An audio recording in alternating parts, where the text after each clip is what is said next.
We got the Phillies mailbag. We got a lot of Phillies. Frank Klose is here. Check out the Powder Blue podcast. It's up right now at 97.3 ESPN.com as they dish on some Phils 4-0. But I think, Frank, what is most impressive about this team is how they've gotten to 4-0. And I would again last night give credit to the bullpen of all things. I thought the bullpen won them that game last night because they had to go to it early, and they held that lead at that game at 2-0 and never gave it away. I got to give the bullpen a lot of credit so far. That was a really outstanding performance from the Phillies bullpen. And after the game, the one quote I really liked that came from Brandon Kinsler, he basically said, hey, he was brought in to be the closer of the fourth inning. And every inning that the reliever enters, you're the closer of that inning. And it seems like a tremendous attitude. You know, I feel like in the past, after a starter gets pulled, that's when you throw in the likes of Vince Velasquez to eat up the innings in the middle, right? But no, Joe Girardi brought in a relief ace. He's one of his go-to guys, Brandon Kinsler. That's why they signed him. Brought him in. He shut the inning down. And then with the clean innings, the young guys in Coonrod and Brogdon did some really nice work.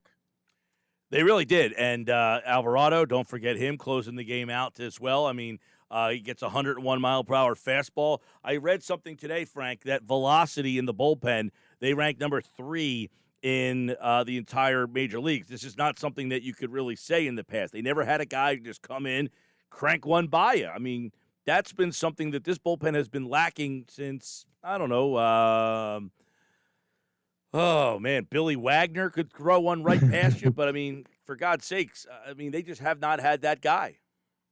Yeah, you know, and Alvarado, and one thing Joe Girardi said about him, even though he might walk some guys, you always know he can blow the ball by somebody and get the strikeout. So you don't really worry so much about him letting a runner on here or there. And even last night, it felt like he still had it plenty under control, even as he gave up a couple hits and a run scores.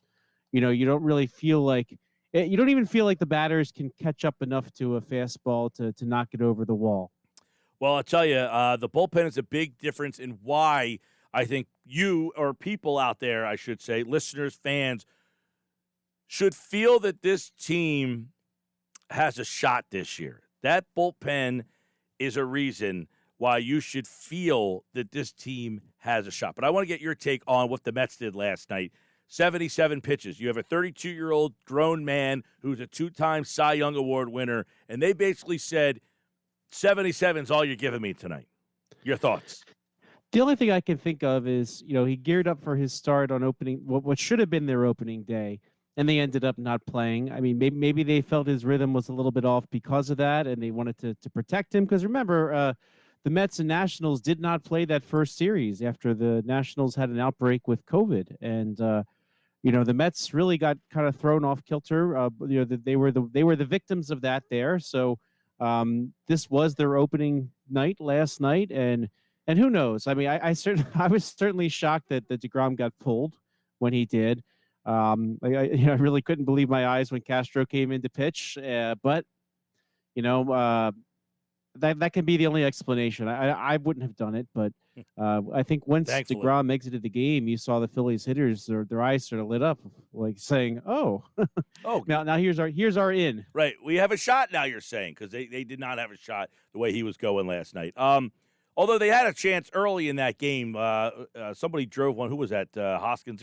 Yeah, Hoskins looked at it a little bit too long. I thought out of the box. Otherwise, he would have had an easy triple to start as the number 2 hitter in that first inning, and that might have been a run. But other than that, you know, DeGrom kind of had them under control. That's what I tweeted about it last night when it happened with Hoskins of him not running. If you get one run early off of DeGrom, that means the entire world because he doesn't give up too many. All right, let's get to some mailbag questions here. Dave wants to know something that's flying under the radar is the hitting, not consistent. 5th runners left in scoring. Runners left on base. Do you think they're going to look to improve center field, second base? I mean, Segura had the game-winning hit on opening day. I don't think that he's an offensive problem. Yeah. But the offense as a whole has been inconsistent. So that first series against Atlanta, the Phillies averaged 3 runs a game. Last night they get 5 off of the Mets bullpen. But I really don't think it's any time to worry about this just yet. I mean, when you look at the Braves starting rotation, that's a really, really strong starting rotation. And that's why a lot of people, if you look around the various power rankings around the league, the Braves are right near the top. And it's a combination of their young stud offense and their starting pitching. Well, the Phillies kind of hung in there just enough to win those games. Their own pitching did what they were supposed to do, and the Phillies offense got just enough to win. And when you're facing good pitching, that's really all you can ask. And certainly last night, you didn't expect them to score much off of Jacob deGrom. I don't care who you are, what offense you are, you don't expect to score a lot of Jacob deGrom.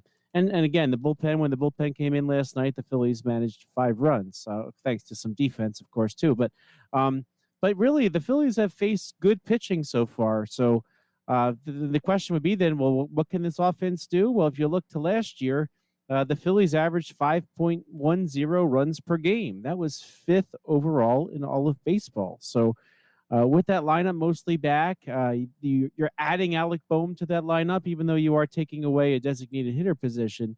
Most of that Phillies offense is there. You expect a lot of good things out of Alec Boehm this year. And by the way, just to bring up something you were talking about yesterday, that Boehm talked about hitting the ball where it's pitched. Well, you saw that again last night. I mean, even that tapper to third that led to the error to drive in the runs. You get that ball in play, anything can happen. So I like to see stuff like that. I think the offense will still be just fine. The Phillies just need to get past this really tough starting pitching to open the season. And actually, Jeff Mosher made a really good point about this. Is often, offenses tend to be a little bit slower out of the gate, just because you're still kind of working on your timing. Even spring training, you're facing not the cream of the crop in terms of pitching when you're there, and you're not facing the best effort of that live pitching. So I think everything will be just fine. I don't think there's any reason to panic or to try to replace anybody just yet or talk about acquisitions. But if you want to look at acquisitions, see where you're at in July. I think that's the time that you would do something like that. But the Phillies are, I think, in great place offensively. Well, after 3 great starting performances, Matt Moore was okay last night. I mean, he couldn't get out of the 4th inning, had 4 strikeouts, but the walks. So Rich wants to know, people already want to replace these guys because the other guys were so good. Is there anybody in AAA? What's that rotation going to look like? Well, one interesting thing is the Phillies are sending Spencer Howard to the alternate training site. However, they're not going to use him as a starter, it looks like, this season. So if Spencer Howard's down there, it's to probably make sure that he's healthy and look for the window for him to help in perhaps some sort of relief role. So if he is in the AAA pitching staff when the season opens, he will not be as a starter. But a few names here that you might recognize that'll be down there, for a spot start if you need somebody. Adonis Medina, he was ranked a little bit higher as a Phillies prospect the last few years. I think he kind of fell down the list just because he didn't really pitch last year. So came up for the Phillies for a cup of coffee because out of desperation. But Medina is somebody who was a highly thought after prospect, and he'll get to pitch every day in a rotation, probably kind of lead that rotation there. Ranger Suarez, who unfortunately last year kind of derailed his shot at making the starting rotation. I thought he was sort of leading the way among Vince Velasquez and Nick Pivetta when he ended up when the season shut down, and then unfortunately he battled a really nasty bout of COVID and never really got his feet under him, and a couple other little injuries this spring. Never pitched this spring. So Suarez, it sounds like they're going to try to stretch him out as a starter to keep at AAA in case they need him. Enyel De Los Santos, still around. Feels like he's been around forever, but he kind of lost some of his prospect status and cleared waivers and after he was designated for assignment. So, but the reports from the Phillies, they really liked what they saw from him this spring. So if he can be in that AAA rotation, maybe he's somebody they can call on in a pinch if they need him.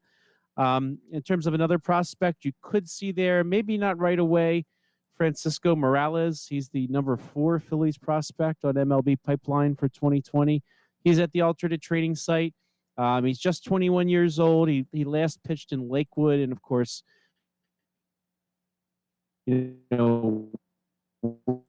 would have missed a year of development. So alternate site is a good sign that they like what they see out of him. So who knows? Maybe he's going to be at Lehigh Valley, if not right away, maybe at some point. And Mark Appel, believe it or not, another name we haven't talked about in a while. He says he's coming back to baseball, and the Phillies own his rights. So if he's still throwing in the 90s, high 90s, give him a shot where he left off with AAA, perhaps. But I would also expect the Phillies to sign somebody. I can see them adding a veteran type. Remember, they had Ivan Nova in camp, and Nova ended up opting out to look for an opportunity elsewhere. But there's going to be somebody like him who has some major league experience that you might be able to bring in on a minor league deal. And I think there's still some guys out there like that they could sign. I can see them getting a veteran that you could put at AAA, let him pitch, and then see what happens from there. All right, Frank, real quick, the last one, somebody asked about Moniak. I think we can wrap this into a bunch because Hazley was hurt, but then he obviously played and he seems to be okay. But if that center field platoon, how long do they get? How long does Girardi kind of evaluate those guys? And if he decides that somebody has to go, is Moniak the first guy up? I think you got to give it to like June. I do think Moniak has especially if there's like an injury or something in the short term, he's on the 40-man roster. He can come right up. But I think they really, really want to see him playing every single day to see what they have there. He never played in AAA thanks to the 2020 season being canceled. I think they want him to see those at-bats against those type of AAA pitchers, like I just mentioned, the ones that have some major league experience. And after that, I can see him joining the Phillies at some point if they need him. But I think as your number 8 hole hitters, Roman Quinn and Adam Hazley will be just fine. Let them play. Let somebody win the job. And if they don't by June or July, well, then you can talk about either bringing somebody up or acquiring somebody.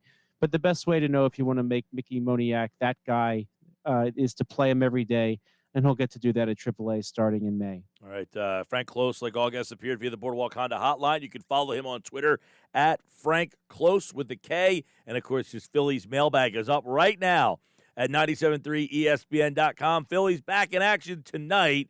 It's Stroman up against Marcus Stroman up against Chase Anderson, who makes his Phillies debut. And, of course, Frank, we will catch up with you next week, pal.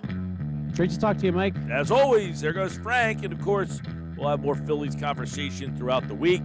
Bob Wankel's back on Friday. We'll talk a little Phillies with him as well as they'll get ready for the Braves over the weekend. We've got Sunday Night Baseball, Phillies and Braves for you here on Sunday night, 97.3 ESPN.